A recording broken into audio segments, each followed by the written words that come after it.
जय हिंद दोस्तों, मैं जितेंद्र कुमार आप सबों का स्वागत करता हूं अपने YouTube चैनल एकलव्य ज्ञान वाटिका पर। जैसा कि हम हर एक बार कुछ नए टॉपिक के साथ आप लोगों के सामने आते हैं, तो आज है 10 सितंबर और 10 सितंबर को पूरी दुनिया में विश्व आत्महत्या रोकथाम दिवस के रूप में मनाया जाता है, यानी वर्ल्ड सुसाइड प्रिवेंशन डे। तो आखिर आत्महत्या क्या है, आत्महत्या का क्या स्वरूप होता है, आत्महत्या क्यों लोग करते हैं, इसके क्या कारण हैं और इसका क्या उपाय हो सकता है, इन सब बातों पर हम संक्षेप में अभी बात करेंगे। क्योंकि ये एक ऐसा टॉपिक है, ये एक ऐसा बृहद टॉपिक है जिस पर बहुत सारे विशेषज्ञों की अलग अलग राय होती हैं, उनका जो एनालिसिस करने का तरीका है वो अलग अलग होता है। लेकिन हम यहाँ पर संक्षेप में बात करेंगे और इसका जो हम दूसरा तीसरा वीडियो का एक सीरीज लाएंगे जिसमें इस पर विस्तार से चर्चा करेंगे। आखिर सुसाइड की वो कौन कौन सी अवस्था है, आत्महत्या है तो आत्महत्या कितने प्रकार के होते हैं, भारत में आत्महत्या की क्या प्रवृत्ति है, पूरी दुनिया में इसका क्या स्थिति है, उन सब चीज़ों पर हम लोग 2-3 वीडियो के द्वारा देखेंगे। तो यहाँ पर हम छोटे वीडियो में एक इसकी बेसिक सी बात को समझें कि भारत में जो है नेशनल क्राइम ब्यूरो इन्वेस्टिगेशन जो है उसका एक आंकड़ा है जिसमें यह बताया गया है कि भारत में आत्महत्या की जो प्रवृत्ति की दर है, अगर देखें तो लगभग 1 घंटे में 16 व्यक्ति आत्महत्या कर रहा है। ये एक बहुत ही चिंता का विषय है। और एज ग्रुप अगर देखें तो लगभग 15 से 29 साल के जो युवा लोग होते हैं या युवती हैं, तो उनमें ये प्रवृत्ति खास करके ज़्यादा देखने को मिलता है। इसकी कई वजहें हो सकती हैं, इसकी कई वजहें हैं और कई बार तो ऐसा होता है कि सामने वाले को लगता है कि आखिर क्या वजह है, कुछ पता नहीं चलता है कि आखिर किन कारणों से आत्महत्या हो रही है। आप सोचिए कि जिस परिवार में, जिसके घर में लोग आत्महत्या कर लेते हैं, या आपके जान पहचान के हों या सगा संबंधी हों या कभी अखबारों में पढ़ते हैं, कैसा बीतता है। अनुभव कीजिए कि आज से लगभग साल भर पहले जो एक सुशांत सिंह राजपूत का मामला आया था तो पूरी दुनिया को झकझोर कर रख दिया था और टीवी चैनलों पर यह खबर बहुत ज़्यादा दिखाया गया था आत्महत्या से संबंधित। और उस समय विशेषज्ञ लोग थे, अपनी अपनी राय दे रहे थे। जो मनोचिकित्सक थे उन लोग की अपनी अपनी राय आया करती थी, हर दिन टीवी चैनल पर इस पर एनालिसिस हुआ करता था। अक्सर हम लोग देखते हैं जब परीक्षा का परिणाम निकलता है, या जो कोटा में पढ़ता है या बड़े बड़े इंस्टीट्यूट में बच्चे पढ़ते हैं, जब असफल हो जाते हैं या अपने करियर में जो मनचाहा मुकाम नहीं हासिल कर पाते हैं तो वो सुसाइड कर लेते हैं और अपने सुसाइड नोट में उन बातों का जिक्र करते हैं। तो हमें क्या करना है कि सबसे पहले इसके कारणों का पता लगाना है। तो कारण में सबसे पहला कारण है कि हमें अपनी उम्मीद जो है खुद से और समाज से कम रखनी चाहिए।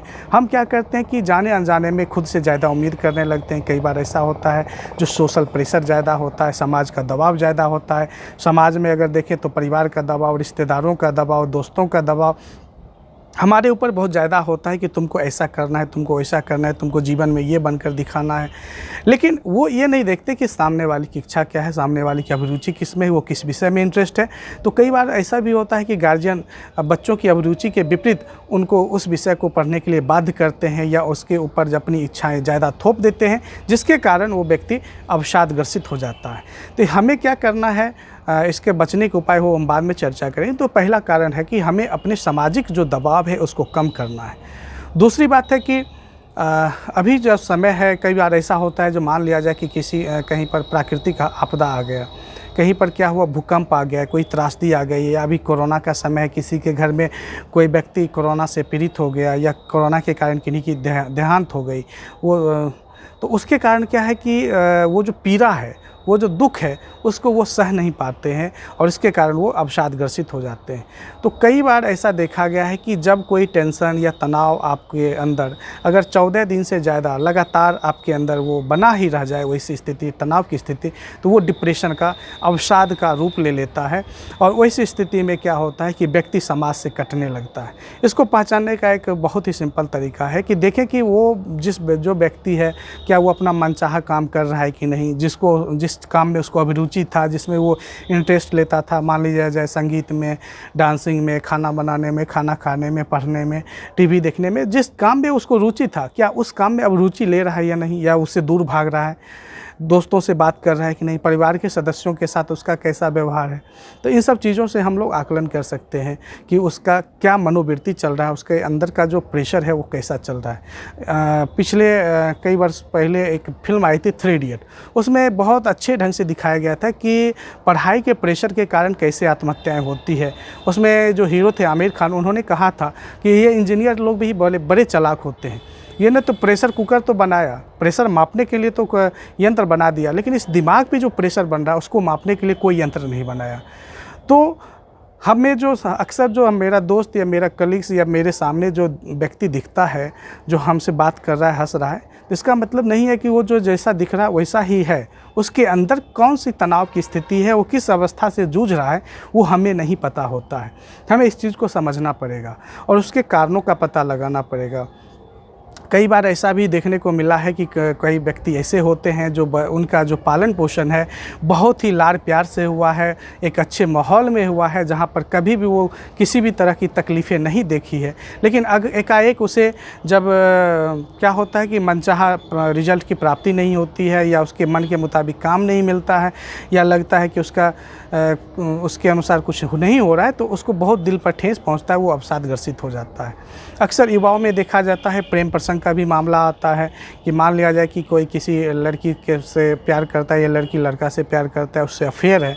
अगर उस स्थिति में ब्रेकअप हो गया या किसी और जगह उसकी शादी हो गई, तो उस समय फिर लोग डिप्रेशन में चले जाते हैं, क्योंकि उस टेंशन को जो झेलने का जो मैनेजमेंट है शरीर के अंदर, जो एक मैकेनिज़्म होना चाहिए, वो डेवलप नहीं कर पाया है।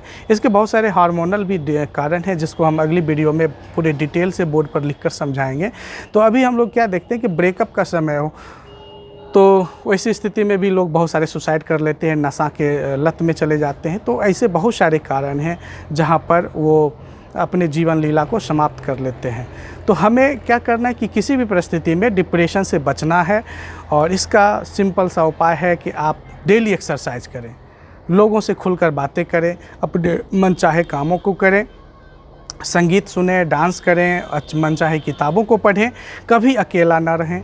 जीवन में कुछ ऐसे दोस्त बनाएं जो आपके हॉबी से मिलता जुलता हो, जो घूमना पसंद करता हो, जो बातें करता हो। हमेशा दोस्तों से सिर्फ काम की बातें ही नहीं करें, कभी कभी बेकार की भी बातें करें, कभी कभी हंसी मजाक भी करें, और ये आपको टेंशन से दूर करेगा और आपको डिप्रेशन में जाने से रोकेगा।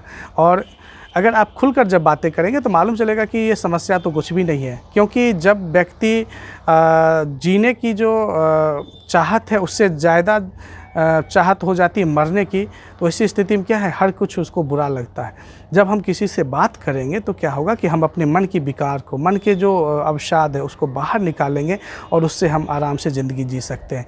तो दोस्तों, आप लोगों से अपील करते हैं कि अगर आपके अगल बगल में कोई ऐसा व्यक्ति हो जो अवसाद से ग्रसित हो, जो टेंशन में हमेशा रहता हो, जो नकारात्मक बातों से घिरा रहता हो, तो उसको बोलिए कि दुनिया को देखने का नज़रिया बदले, हर चीज़ में सकारात्मक पहलू को देखें, नकारात्मक पहलू कहीं से भी उचित नहीं है।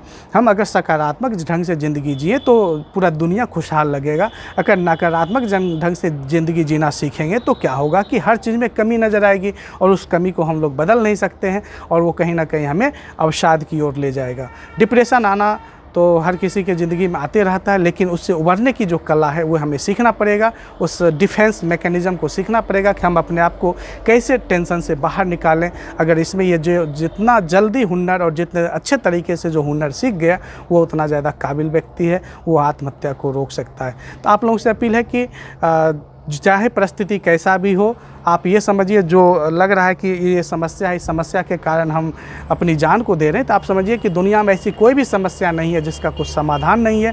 हर समस्या का समाधान है। इसलिए अपना ध्यान समाधान पर लगाएं, और समाधान अगर आपको नहीं मिल रहा है तो आप किसी और से पूछें, अपने एक्सपर्ट से पूछें, अपने जो मेंटर हैं उनसे बात करें, अपने गुरुओं से मिले, दोस्तों से मिले, और खुलकर बात करें, क्योंकि आपके पास जो ही समस्या का समाधान आ जाएगा, लगेगा जिस वजह से हम अपनी जीवन लीला समाप्त करने के बारे में सोच रहे थे वो तो कुछ भी नहीं है। इसलिए आत्महत्या कभी ना करें, यह कायरता है, कभी आत्महत्या नहीं करनी चाहिए। और इससे बचने के लिए हमें अपने जीवन में एक डिफेंस मैकेनिज़्म का उपयोग करना चाहिए। हम कैसे विपरीत परिस्थिति में भी अपने आप को एडजस्ट कर सकते हैं, ये कला सीखनी चाहिए। और डिटेल बातें हम अगले वीडियो में करेंगे। इसका क्या बायोलॉजिकल इम्पैक्ट है, क्या हार्मोनल प्रभाव है, क्या सोशल इम्पैक्ट है, डिटेल से हम 2-3 वीडियो में इसको समझाने का प्रयास करेंगे। और आज के दिन अपील करेंगे कि आप टेंशन फ्री रहें और सबसे अच्छा है खुलकर हंसें, खुलकर बात करें, प्रतिदिन एक्सरसाइज करें। धन्यवाद।